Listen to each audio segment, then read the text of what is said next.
ఓం శాంతి 14/10/81 అవ్యక్త మురళి. సర్వ ఖజానాల యొక్క తాళం చెవి ఒకే మాట. బాబా సర్వశ్రేష్ఠ భాగ్య విధాత, పదమాపద భాగ్యశాలిగా తయారు చేసే బాప్దాదా మాట్లాడుతున్నారు.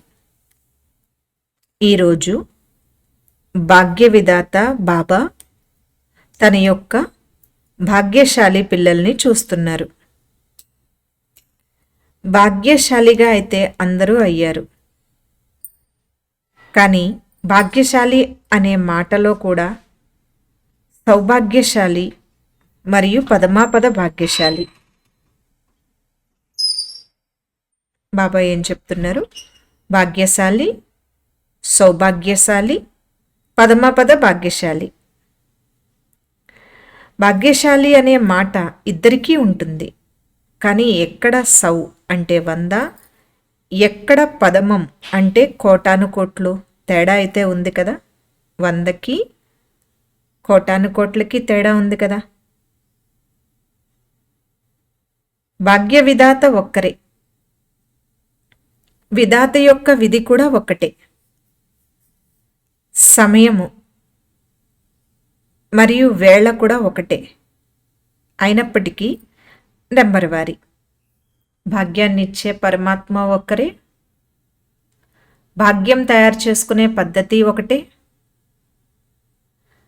ఒకే సమయంలో ఒకే వేళలో చెప్తున్నారు బాబా. పోనీ కాలం కలిసి రాలేదా, అందుకని వీళ్ళ భాగ్యం తయారవలేదు అనుకోవడానికి? ఒకే వేళలో చెప్తున్నారు, అయినప్పటికీ భాగ్యాన్ని నెంబర్ వారీగా తయారు చేసుకుంటున్నారు. సౌభాగ్యశాలి అంటే 100, పదమాపద భాగ్యశాలి అంటే కోటాను కోట్ల భాగ్యశాలి. ఇలా నెంబర్ వారీగా ఉన్నారు. విధాత యొక్క విధి ఎంత శ్రేష్టమైనది. విధాత అంటే మన భాగ్యాన్ని తయారు చేసుకునేటటువంటి విధులు అంటే పద్ధతులు ఎన్నో బాబా మనకి తెలియచేస్తారు. అవి ఎంత శ్రేష్టమైన విధులు మరియు ఎంత సహజమైనది. లౌకికంలో కూడా ఈ రోజుల్లో ఎవరికైనా గ్రహచారం కారణంగా అదృష్టం మారిపోతే ఆ గ్రహచారాన్ని తొలగించి శ్రేష్ఠ అదృష్టాన్ని తయారు చేసుకోవటానికి ఎన్ని రకాలైన విధులు తయారు చేస్తున్నారు. ఎవరి అదృష్టమైనా బాలేదనుకోండి,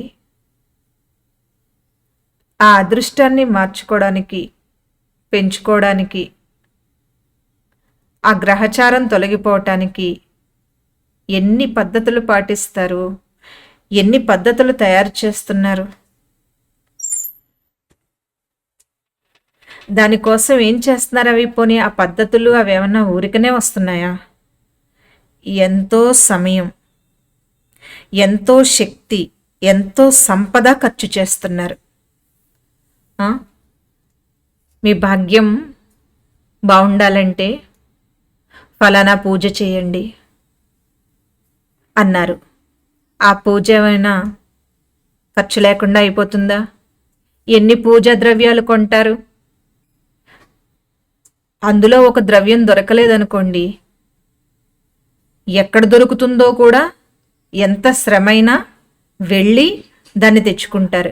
ఎందుకంటే ఒకవేళ అది లేకపోతే మళ్ళా అది పని చేయదేమో అనుకుని ఎంత శ్రమ. దాంట్లో కొన్ని కఠినమైన పద్ధతులు కూడా ఉంటాయి కదా.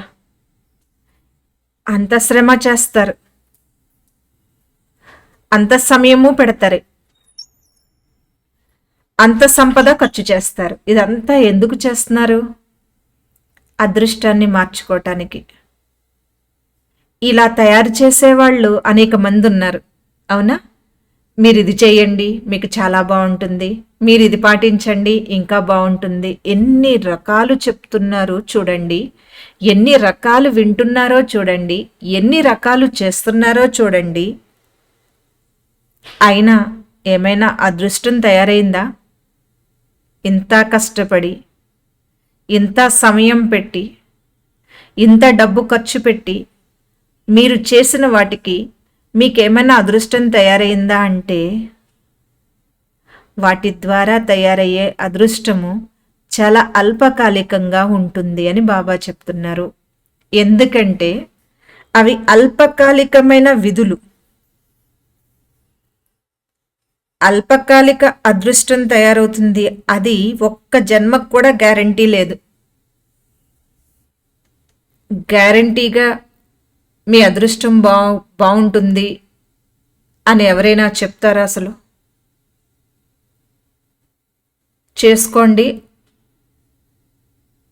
ఆ పైన మీకు అదృష్టం ఎలా ఉంటే అలా జరుగుతుందని మళ్ళీ వాళ్ళు కూడా మీ అదృష్టం మీదే వేసేస్తారు. ఒక్క జన్మకైనా గ్యారంటీ ఉందా? మీరు చేసేటటువంటి వీటి ద్వారా ఒక్క జన్మైనా, బాబా అడుగుతున్నారు, ఒక్క జన్మైనా మీ అదృష్టానికి గ్యారంటీ ఉందా? ఎందుకు ఒక్క జన్మకు కూడా గ్యారంటీ లేదంటే మీరు ఏవైతే పాటిస్తున్నారో, ఏవైతే చేస్తున్నారో అవన్నీ స్వయం భగవంతుడు చెప్పినవి కాదు. ఆయన చెప్పలేదు ఇవన్నీ. ఆయన చెప్పేదానికి ఖర్చు లేదు. విధాత ద్వారా అదృష్టాన్ని మార్చుకోవటం లేదు. గ్రహచారాలు పోగొట్టుకోవడానికి, అదృష్టాన్ని శ్రేష్టంగా చేసుకోవటానికి ఎన్ని రకాల పద్ధతులు ఎవరెవరు ఏం చెప్తున్నా సరే అన్నీ చేస్తున్నారు. కానీ దాని ద్వారా మీ అదృష్టం మారితే అల్పకాలికంగా మారుతా తప్ప ఒక్క జన్మకు కూడా గ్యారంటీ లేదు. ఎందుకంటే విధాతతో మార్చుకోవాలి మీ అదృష్టాన్ని, అది మార్చుకోవటం లేదు. వాళ్ళందరూ ఎవరు? మీకు అవన్నీ చెప్పేవాళ్ళు ఎవరు? ఇది చేస్తే అదృష్టం బాగుంటుంది, ఇలా చేస్తే బాగుంటుంది, అలా చేస్తే బాగుంటుంది అని ఎవరైతే చెప్తున్నారో వాళ్ళందరూ ఎవరు? ఆ పద్ధతులు ఏంటి అసలు అంటే అల్పజ్ఞులు. అల్పజ్ఞులు భగవంతుడి యొక్క జ్ఞానం ముందు వాళ్ళకున్న జ్ఞానము చాలా అల్పము. అల్ప సిద్ధులు పొందిన వ్యక్తులు. కొన్ని సిద్ధులు మీరు వెళ్ళగానే చెప్పేశారు, మీ ముఖం చూసి చెప్పేశారు, మీరు రాకుండానే చెప్పేశారు. ఇవన్నీ ఏంటి అసలు? అల్పకాలిక సిద్ధులు పొందిన వ్యక్తులు భగవంతుడి ముందు వీళ్ళు అల్పజ్ఞులు, అల్పకాలిక సిద్ధులు పొందిన వ్యక్తులు. వాళ్ళు మీకు ఇచ్చేది ఏముంటుందంటే అల్పకాలిక ప్రాప్తినే ఇస్తారు. అంటే చేసిన వెంటనే బాగున్నట్టు, వెళ్ళొచ్చిన వెంటనే అంతా సెట్ అయిపోయినట్టు, ఇంకేదో శుభాలు మీకు వచ్చి చేకూరినట్టు ఉంటుంది. ఒకవైపు అల్పజ్ఞ వ్యక్తులు, ఒకవైపు విధాత. అక్కడ ఏంటి అల్పజ్ఞ వ్యక్తులు, ఇక్కడేంటి విధాత. విధాత చెప్తున్నారు, ఏమని చెప్తున్నారు? ముందు మీ ఆలోచన బాగుండాలి, మీ మాట బాగుండాలి, మీ కర్మ బాగుండాలి. అప్పుడు అదృష్టం కోసం మీరేం చేయక్కర్లేదు. మీరు అదృష్టం కోసం ఎన్నెన్నో చేసుకుంటూ మీ ఆలోచనలే బాగాలేదు, మీ భావాలు బాగాలేదు, మీ మాటలు బాగాలేదు, మీరు చేసే పనులు బాగాలేనప్పుడు మీరు ఎన్ని చేసినా సరే ఆ భాగ్యాన్ని ఎవరూ కూడా మార్చలేరు. కనుక సరిగ్గా అర్థం చేసుకోండి. ఏవేవో నమ్మకాలు పెట్టుకోకండి. విధాత చెప్తున్నదే పట్టుకోండి, విధాతను పట్టుకోండి. ఆ విధాత చెప్పిన విధుల్ని తెలుసుకోండి, ఆ విధి ప్రకారం నడుచుకోండి, సిద్ధి పొందండి. ఈ అల్పజ్ఞ వ్యక్తులను పట్టుకున్నారనుకోండి, మంచిదే. వాళ్ళు అల్పజ్ఞులు, వాళ్లకున్నవి అల్పకాలిక సిద్ధులు, మీకొచ్చేది కూడా అల్పకాలిక అదృష్టమే. కాబట్టి మీరే నిర్ణయం తీసుకోండి. అల్పకాలిక అదృష్టం కావాలా, విధాత కావాలా? విధాతతో మార్చుకుంటారా మీ అదృష్టాన్ని? మీరే నిర్ణయం చేసుకోండి. విధాతతో అవినాశి అదృష్ట రేఖ మీరు గీసుకుంటున్నారు. ఎందుకంటే భాగ్య విధాత ఇద్దరు తండ్రులు, బ్రహ్మబాబా శివ్ బాబా ఇద్దరూ కూడా భాగ్య విధాతలే. ఈ సమయంలో పిల్లల ఎదురుగా హాజరై ఉన్నారు. భగవంతుడు వచ్చిన తర్వాత, భగవంతుణ్ణి తెలుసుకున్న తర్వాత, భగవంతుని పిల్లలుగా అయిన తర్వాత, భగవంతుని జ్ఞానం పొందిన తర్వాత కూడా అల్పకాలిక సిద్ధులు వెనకాల వెళ్తున్నామంటే దాని అర్థం ఏంటి? మీ ఎదురుగా హాజరై ఉన్న భగవంతుణ్ణి మీరు మర్చిపోతేనే అక్కడికి వెళ్తారు. మీ ఎదురుగా బాబా ఉన్నారు. బాబాని కాదనుకుని ఫలానా వాళ్ళ దగ్గరికి వెళ్తే ఏం చెప్తారో, ఏమన్నా పరిష్కారం చూపిస్తారేమో, ఫలానాది చేస్తే నాకు బాగుంటుందేమో, మా ఇంట్లో బాగుంటుందేమో, మా వాళ్ళకి బాగుంటుందేమో.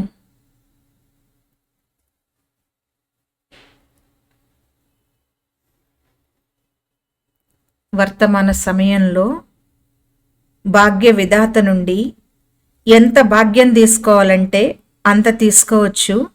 భాగ్య విధాత భాగ్యం పంచిపెట్టడానికి వచ్చారు.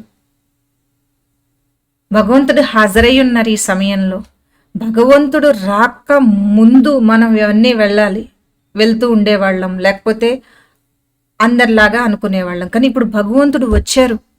భగవంతుడు మీ ఎదురుగా ఉన్నారు. భగవంతుడు హాజరుగా ఉన్నారు. భగవంతుడు జ్ఞానం చెప్తున్నారు. ఏ జ్ఞానం? అసలు నీ అదృష్టం ఇలాగ అయిపోవడానికి కారణం ఏంటి? నీ అదృష్టం బాగుండటానికి ఏం చేయాలి? ఇది చెప్తున్నారే. ఈ జ్ఞానం వద్దా మనకి? భగవంతుడు వద్దా? అల్పకాలికమైన మ్యాజిక్లు కావాలా? వాటి కోసం డబ్బులు ఖర్చు పెడుతున్నామా? పోనీ ఖర్చు పెడితే పెట్టారు, మీరేమన్నా భాగ్యాన్ని మార్చుకోగలిగారా? ఆలోచన చేసుకోండని బాబా చెప్తున్నారు. ఈ సమయంలో భాగ్య విధాత భాగ్యం పంచిపెట్టడానికి వచ్చారు. ఈ సమయానికి డ్రామానుసారం చాలా వరదానం ఉంది. ఈ సమయంలో భగవంతుడు మీ ఎదురుగా ఉన్నారు. ఈ సమయంలో భగవంతుడు భాగ్యం పంచిపెడుతున్నారు. ఏమని చెప్తున్నారు? భాగ్యం ఎలా పంచిపెడుతున్నారు బాబా? శ్రేష్ఠ కర్మలు చేసుకోవటం ఎలాగో చెప్తున్నారు. ఆ కర్మల రహస్యాన్ని పట్టుకోండి. ఆ శ్రేష్ఠ కర్మలు చేసుకోండి. త్యాగమని, తపస్సని, సేవని చేసుకోండి. మీ అదృష్టానికి డోకా ఉండదు. ఈ సమయానికి డ్రామానుసారం ఎన్నో వరదానాలున్నాయి. భాగ్యం యొక్క ఖజానా నిండుగా ఉంది, తెరిచి ఉంది. భగవంతుడి దగ్గర భాగ్యము తెరిచి ఉంది, నిండుగా ఉంది. తనువు యొక్క బండారా, మనసు యొక్క, ధనం యొక్క, రాజ్యం యొక్క, ప్రకృతి దాసి అవ్వటము, భక్తులు తయారవ్వటం, ఇలా అన్ని రకాల భాగ్యాలు తెరిచే ఉన్నాయి.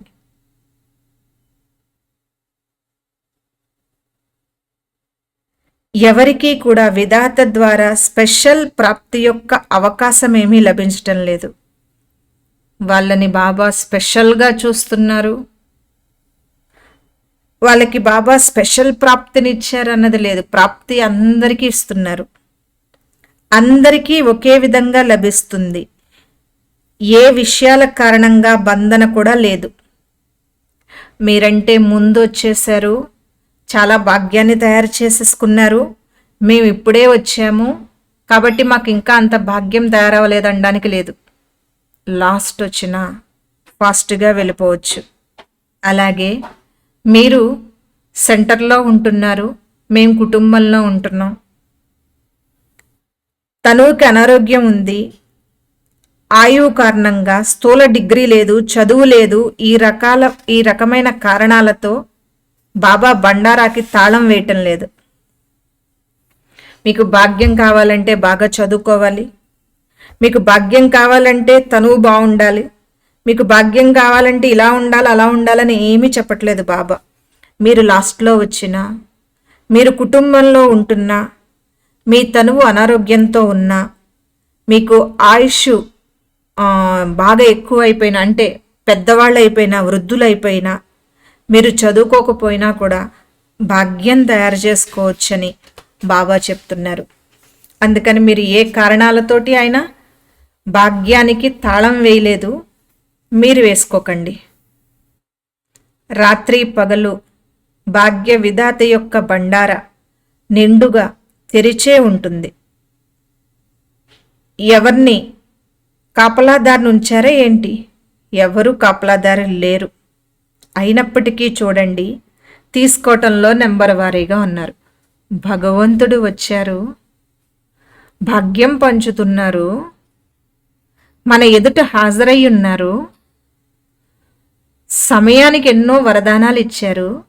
అయినప్పటికీ ఈ భాగ్యం పొందే పిల్లలు ఎంత తక్కువగా ఉన్నారో చూడండి. తెలుసుకోగలుగుతున్నారా భగవంతుణ్ణి? పట్టుకోగలుగుతున్నారా జ్ఞానాన్ని? తట్టుకోగలుగుతున్నారా పరిస్థితుల్ని? బుద్ధి మారిపోతూ ఉంటుంది. జ్ఞానంలో ఉన్న నిశ్చయం లేక రకరకాలుగా బలహీనమైపోయో, సాంగత్య దోషానికి వశమైపోయో, ఫలానా వారు చెప్పారు, వాళ్ళు చెప్పారు. ఎవరండి భగవంతుడి కంటే ఎక్కువగా మీ గురించి చెప్పేది? మీ భాగ్యం తయారవుతుందని ఎవరైనా చెప్పగలరా? ఎవరైనా మీ భాగ్యాన్ని మార్చగలరా? మీ రాతని మార్చగలరా? భగవంతుడు తప్ప ఎవ్వరూ కూడా భాగ్యాన్ని తయారు చేయలేరు. కానీ ఆ భగవంతుణ్ణి ఎంతమంది గుర్తిస్తున్నారు? ఆ జ్ఞానాన్ని ఎంతమంది ఫాలో అవుతున్నారు? ఆ కర్మల్ని మార్చుకునేటటువంటి విధానం ఏంటని ఎంతమంది తెలుసుకోగలుగుతున్నారు అంటే చాలా తక్కువ మంది ఉన్నారు. కానీ ఈ అల్పకాలిక ప్రాప్తుల కోసం వెళ్ళిపోయే వాళ్ళు మాత్రం గుంపులుగా ఉంటారు.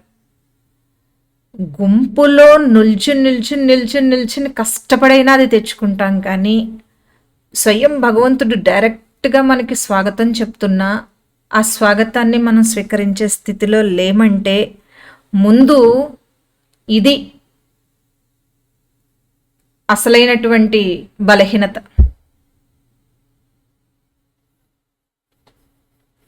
ఇక్కడ భాగ్యం తీసుకోవటానికి క్యూలో నిలబడటం లేదు. బాబా క్యూలో నిల్చోండి అంటున్నారా? బయట చూడండి, ఈ అదృష్టాలు మారుస్తాం అనే వాళ్ళ దగ్గర ఎంత క్యూ ఉంటుందో ఆ క్యూలోనన్నా నుంచుంటారు. కానీ ఇక్కడ క్యూ లేదు. ఇంత పెద్ద భాగ్యం యొక్క బండారా బాబా దగ్గర ఉంది. ఎప్పుడు కావాలంటే అప్పుడు, ఏది కావాలంటే అది తీసుకోవటానికి అధికారం ఉంది. భగవంతుడిచ్చిన తీసుకునేటటువంటి పాత్రత అనేది తక్కువగా ఉంటుందన్నమాట. ఏదైనా క్యూ ఉందా? అమృతవేళ చూడండి, దేశ విదేశాల్లో పిల్లలందరూ ఒకే సమయంలో భాగ్య విధాతని కలుసుకుంటారు. అందరికీ కలయిక జరిగే తీరుతుంది. ఉన్నతోన్నతమైన బాబాని కలుసుకోవటం అంటేనే భాగ్యం యొక్క ప్రాప్తిని పొందటం. తండ్రి మరియు పిల్లల యొక్క కలయిక, మీకు ప్రాప్తి లభిస్తుంది. అమృతవేళ ఆత్మ పరమాత్మతో కలుసుకుంటుంది. ఉన్నత వ్యక్తులు ఎప్పుడూ ఎవరిని ఖాళీ చేతులతో పంపించరు. బాబా విధాత, వరదాత, నిండుగా ఉండే బండార కనుక ఒట్టి చేతులతో మిమ్మల్ని ఎలా పంపిస్తారు? భాగ్యము, సౌభాగ్యము, పదమాభాగ్యము ఇలా ఎందుకు అవుతున్నారు? ఇచ్చేవారు ఉన్నారు. భాగ్యం యొక్క ఖజానా నిండుగా ఉంది. సమయం యొక్క వరదానం కూడా ఉంది. ఈ అన్ని విషయాల జ్ఞానం అంటే తెలివి కూడా ఉంది. తెలివి తక్కువ వారు కాదు. అయినప్పటికీ తేడా ఎందుకు వస్తుంది? డ్రామానుసారం వస్తుందని పిల్లలు చెప్తున్నారు. కానీ డ్రామాకు కూడా ఇప్పుడు వరదానం ఉంది కనుక డ్రామా అని కూడా చెప్పకూడదు. అయితే భాగ్యం తయారు చేసుకునే విధి ఎంత సరళమైంది. ఏ విధమైన శ్రమ చెప్పటం లేదు బాబా, మోసం చేయటం లేదు. బయట ఎన్నో మోసాలు ఉన్నాయి. మీ భాగ్యం తయారవుతుంది, మీ అదృష్టం మేలుకుంటుంది, మీకున్న గ్రహచారం వదిలిపోతుందని ఎంత మోసం చేస్తున్నారు. ఖర్చు చేయించి మోసం చేస్తున్నారు. ఇక్కడ ఖర్చు లేదు, మోసం లేదు. భగవంతుడు చెప్పాలా? ఇలాగా మనం గ్రహించాలా? ఖర్చు లేదు, మోసం లేదు. విధి అనేది ఒక మాటలో ఉంది. ఆ మాట ఏంటో తెలుసా? సర్వ ఖజానాలు శ్రేష్ఠ భాగ్యానికి తాళం చెవి ఏంటంటే బాబా. తాళం చెవి అందరి దగ్గర ఉంది. అయినప్పటికీ తేడా ఎందుకు? తాళం చెవి ఎందుకు చిక్కుకుపోతుంది? సవ్యంగా తిప్పటానికి బదులు అపసవ్యంగా తిప్పుతున్నారు. తాళం కుడి చేతి వైపు తిప్పితే ఓపెన్ అవుతుంది కదా, అది ఎడం చేతి వైపు తిప్పితే అడ్డగడ పడిపోతుంది కదా. అలాగే స్వచింతనకి బదులు పరచింతన చేస్తున్నారు. భాగ్యం తయారవ్వకపోవటానికి కారణాలు స్వచింతనకి బదులు పరచింతన, అంటే స్వయంలో ఉన్న లోపాలు చూసుకుని వాటిని తొలగించుకోవటానికి బదులు ఇతరులో ఉన్న లోపాలు చూసి వీరు ఇన్ని రోజుల నుంచి ఉన్నారు కానీ వీళ్ళేం తొలగించుకున్నారు అన్నట్టు చూస్తూ ఉంటారనమాట. పరచింతన, అందరినీ అలా చూడటం, ఎవరెవరిలో లోపాలు కనపడతాయో అని చూడటం. దీని వలన కూడా భాగ్యం పోతుంది. స్వచింతన బదులు పరచింతన చేయటం, స్వదర్శనానికి బదులు పరదర్శనం చేయటం, ఇతరుల్ని చూడటం ఎంతసేపు. మారటానికి బదులు మార్చాలనుకోవటం. నేను ఎంత చెప్తున్నా మారటం లేదంటే ముందు విన్న మీరెంత మారారు? స్వపరివర్తనకి బదులు పరపరివర్తన యొక్క కోరిక పెట్టుకోవటం. పని నాది పేరు బాబాది అనుకోవటానికి బదులు పని బాబాది పేరు నాది అనుకోవటం. దీనివల్ల కూడా భాగ్యం పోతుంది. ఒక సేవ చేసి పేరు కోరుకోవటం వలన కూడా భాగ్యం పోతుంది. స్వదర్శనానికి బదులు పరదర్శనం, స్వచింతనకి బదులు పరచింతన, స్వయం మారటానికి బదులు ఇతరుల్ని మార్చాలనుకోవటం, ఈ అన్నిటి వలన కూడా భాగ్యం పోతుంది. భాగ్యహీనులైపోతున్నారు, ఖజానాను పొందలేకపోతున్నారు. భాగ్య విధాత యొక్క పిల్లలు కొన్ని బిందువులు అడిగేవారిగా అవుతున్నారు. రాజు బిడ్డ ఒక్కోసారి బేకారి అయినట్టు కర్మ కొద్దీ విధాత యొక్క పిల్లలు బిక్కారులుగా అవుతున్నారు. ఎక్కడికెళ్ళి ఎక్కడో ఎవరినో అల్పజ్ఞ ఆత్మల దగ్గరికి వెళ్ళి బిక్కారులుగా అడుక్కుంటున్నారు. ఇక రెండో వారు ఏం చేస్తున్నారంటే ప్రపంచంలో అమూల్యమైన ఖజానాలు ఏమైనా ఉంటే లాక్కర్స్లో ఎనబిరువాల్లో పెడతారు. వాటికి డబల్ తాళం వేస్తారు. 2 సార్లు చక్రం తిప్పితే వచ్చే విధంగా, అవి కూడా తాళం కాకుండా చక్రంలా కూడా ఉంటుంది కదా తాళం. ఒకవేళ ఆ పద్ధతి రాకపోతే అది తెరవబడదు, దాంట్లో ఉన్న ఖజానా మనకి దొరకదు. అలాగే మీరు బ్యాంకులో లాకర్లో పెడితే ఒక తాళం మీకైతే ఇంకొక తాళం బ్యాంక్ వాళ్ళు వేస్తారు. మీరొక్కరే వెళ్ళి తాళం చెవితోటి తెరుద్దాం అనుకున్నా కూడా తెరవబడదు. అలాగే ఇక్కడ స్వయము మరియు బాబా ఇద్దరి స్మృతి అనే 2 తాళాలు ఉండాలి. కొంతమంది పిల్లలు నషాలోకి వచ్చేసి నేను అన్నీ తెలుసుకున్నాను, నేను ఏది కావాలంటే అది చేయగలను, చేయించగలను అని అంటారు. బాబా మమ్మల్ని యజమానులుగా చేశారు అని వ్యతిరేక నషాలోకి వచ్చేసి, నషాలో వ్యతిరేక నషాలు కొన్ని ఉంటాయి. నేను అనే నషాలో బాబాతో సంబంధాన్ని మర్చిపోయి నేనే అన్నీ చేయగలను అని భావిస్తారు. ఇది కూడా భాగ్యం పోగొట్టుకోవటమే, వ్యతిరేక నష అన్నమాట. నాకన్నీ తెలిసిపోయినాయి, నేను ఏది కావాలంటే అది చేయగలను, చేయించగలను, బాబా నన్ను యజమానిగా చేశారు. ఇలాగా వ్యతిరేక నషలోకి వచ్చేసి, మంచి నష కాదు అది, వ్యతిరేక నష అన్నమాట. అహంకారంతో కూడినటువంటి నష అది. బాబాని మర్చిపోతారు ఈ అహంకారంలో, అన్నీ చేయగలను అనుకుంటారు. ఇది కూడా ఒక తాళం చెవితో ఖజానా తెరవాలనుకోవటం. బాబాని మర్చిపోయి నేనే చేసేయాలనుకున్నా కూడా భాగ్యం పోగొట్టుకుంటారు. బాబా తోడు, బాబా సహయోగం లేకుండా మీకు ఖజానా లభించదు. కనుక స్వయము మరియు బాబా అనే డబల్ తాళం చెవి కావాలి. కొంతమంది పిల్లలు బాప్ దాదా అంటే ఇద్దరి తండ్రులకు బదులు ఒకే తండ్రి ద్వారా ఖజానాలకు యజమాని అవ్వాలనుకుంటున్నారు. దీని ద్వారా కూడా ప్రాప్తి నుండి వంచితం అయిపోతారు. మాకు నిరాకారుడితో డైరెక్ట్ సంబంధం ఉంది. సాకారుడు కూడా నిరాకారం నుండి పొందారు కదా, కనుక మాకు కూడా సాకారం యొక్క అవసరం ఏముంది అని భావిస్తున్నారు. ఈ తాళం చెవి కూడా ఖండిత తాళం చెవి అవుతుంది. బ్రహ్మబాబాని అంగీకరించకపోవటము, బ్రహ్మబాబాతో సంబంధం అనేది పెట్టుకోకుండా ఉండటము, మాకు నిరాకారుడే అని అనటము, ఇది కూడా ఖండిత తాళం చెవి అవుతుంది. బ్రహ్మబాబాని పక్కన పెట్టేయటం కాదు, శివ్ బాబాని పక్కన పెట్టేయటం కాదు. బాప్ దాదా ఇద్దరితోటి కూడా సరి సమానంగా ఉండాలన్నమాట. కనుక మాకు సాకారం యొక్క అవసరం ఏముంది అని భావిస్తున్నారు. కనుక ఇది కూడా ఖండిత తాళం చెవి, అందువలన సఫలత లభించటం లేదు. బ్రహ్మబాబాను అంగీకరించకపోవటము, బ్రహ్మబాబాతో పని లేదనుకోవటము, పరివారంతో పని లేదనుకోవటము, ఇదంతా కూడా ఖండిత తాళం చెవి. మీ పేరు బ్రహ్మకుమారి కుమారులు మరియు సంబంధము శివబాబాతో పెట్టుకుంటున్నారు. మరి మిమ్మల్ని మీరు శివకుమారి కుమారులు అనుకోవచ్చు కదా. బ్రహ్మకుమారి కుమారులను ఎందుకు అంటున్నారు? మీ ఇంటి పేరు శివవంశీ బ్రహ్మకుమారి కుమారులు కనుక ఇద్దరి తండ్రులతో మీకు సంబంధం ఉంది కదా. ఇంకో విషయం ఏంటంటే శివబాబా కూడా బ్రహ్మబాబా ద్వారానే స్వయాన్ని ప్రత్యక్షం చేసుకున్నారు. బ్రహ్మ ద్వారా బ్రాహ్మణులు దత్తత తీసుకున్నారు, ఒంటరిగా చేయలేదు.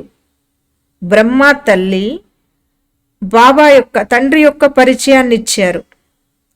బ్రహ్మ తల్లిలా పాలన చేసి తండ్రి నుంచి వారసత్వాన్ని తీసుకోవటానికి యోగ్యంగా చేశారు. బ్రహ్మ బాబా తల్లి ఏం చేస్తుంది? నాన్న అక్కడ ఉన్నారు చూడండి అంటూ నాన్నని పరిచయం చేస్తుంది కదా. అలాగే బ్రహ్మ బాబా శివబాబాని పరిచయం చేశారు. బ్రహ్మ తల్లిలా పాలన చేసి బాబా నుండి వారసత్వాన్ని తీసుకోవటానికి యోగ్యంగా చేశారు. కాబట్టి మాకు శివబాబాతోనే సంబంధం ఉంది, బ్రహ్మబాబాతో లేదు. ఇది కూడా ఖండిత తాళం చెవి. అలాగని బ్రహ్మబాబాతోటే సంబంధం ఉంది, శివబాబాతో సంబంధం లేదు, ఇది కూడా అనుకోకూడదు.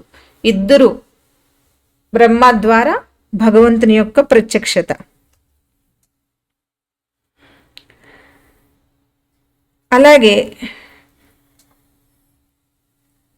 ఇక్కడ 3 విషయాలు చెప్పారు బాబా. ఒకటేమో బ్రహ్మకుమారి కుమారులు అనుకుంటూ బ్రహ్మబాబాతో సంబంధం లేదంటే ఎలా అని ఒకటి అడిగారు.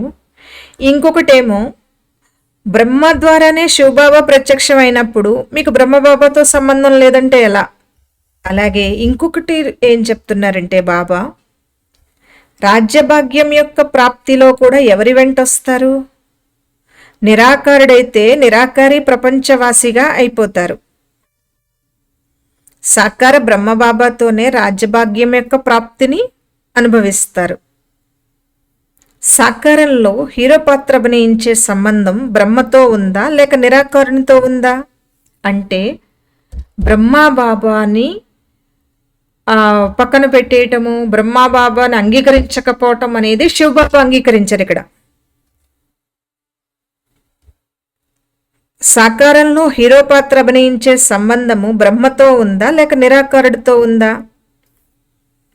ఎక్కువ సమయం సాకారునితో పాత్ర అభినయించాలా లేక నిరాకారునితో అభినయించాలా? కాబట్టి బ్రహ్మబాబాను అనుసరించాలి కదా. అనుసరించటానికి బ్రహ్మబాబా ఉండాలి కదా. స్మృతి చేయడానికి శివబాబా ఉండాలి, కానీ అనుసరించటం బ్రహ్మబాబానే కదా. ఎందుకంటే ఎవరైతే అనుసరిస్తారో వాళ్ళు బ్రహ్మబాబాతో అనేక జన్మలు జన్మ తీసుకుంటారు, కలిసి జన్మ తీసుకుంటారు. నిరాకారుడైతే జన్మల్లోకి రారు కదా. కనుక నాకేం సంబంధం బ్రహ్మబాబాతో అని అనకూడదు. ఎక్కువ సమయం సాకారునితోనే పాత్ర అభినయించాలి. మీరు పరంధామంలో శివబాబాతో పాటు ఉండరు, ఎక్కువ సమయం ఎక్కువ జన్మలు బ్రహ్మబాబాతో పాటు రావాల్సి ఉంది కాబట్టి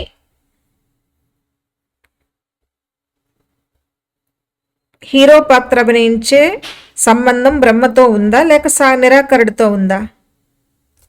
కనుక సాకారుడు లేకుండా సర్వభాగ్యం యొక్క ఖజానాకి యజమానిగా ఎలాగవుతారు? కనుక ఖండిత తాళం చెవి ఉపయోగించకూడదు. ఇది కూడా భాగ్యము తెరవబడదనమాట. భాగ్య విధాత బ్రహ్మ ద్వారా భాగ్యాన్ని పంచిపెట్టారు. భాగ్య విధాత శివబాబా వచ్చి బ్రహ్మబాబా ఎవరో మనకి చెప్పారు. బ్రహ్మబాబా వచ్చి శివబాబా ఎవరో మనకి చెప్పారు. కాబట్టి భాగ్య విధాత బ్రహ్మ ద్వారానే భాగ్యం పంచిపెట్టారు. కనుక బ్రహ్మ కుమారి కుమారులు కాకుండా భాగ్యం తయారవ్వదు. మీ స్మృతి చిహ్నంలో కూడా ఇదే మహిమ ఉంది. బ్రహ్మ భాగ్యం పంచేటప్పుడు నిద్రపోయారు అని. నిద్రపోయారా లేక పోగొట్టుకున్నారా? కనుక వ్యతిరేక తాళం చెవి ఉపయోగించకండి. డబల్ తాళం చెవి ఉపయోగించండి. డబల్ తండ్రులు మీరు మరియు బాబా డబల్. ఈ సహజ విధి ద్వారా సదా భాగ్యం యొక్క ఖజానా పొంది పదమాపద భాగ్యశాలిగా అవుతారు. కారణాన్ని నివారణ చేసుకుంటే సదా సంపన్నంగా అవుతారు. కనుక బ్రహ్మబాబా యొక్క గొప్పతనం బ్రహ్మబాబాదే, శివబాబా యొక్క మహిమ శివబాబాదే. ఇద్దరూ కలిసే భాగ్యాన్ని పంచుతున్నారు. ఈ విధంగా భాగ్య విధాత యొక్క శ్రేష్ఠ భాగ్యవంతులైన పిల్లలకు సహజ విధి ద్వారా విధాతను తనవారిగా చేసుకునే వారికి భాగ్యం యొక్క సర్వ ఖజానాలతో ఆడుకునేవారికి బాబా బాబా అని కేవలం అనటం కాదు, బాబాని మీ వారిగా చేసుకుని ఖజానాలు పొందేవారికి సదా అధికారి పిల్లలకు బాప్ దాదా యొక్క ప్రియ స్మృతులు మరియు నమస్తే. ఆత్మిక తండ్రికి ఆత్మిక పిల్లల యొక్క ప్రియ స్మృతులు మరియు నమస్తే. ఓం శాంతి.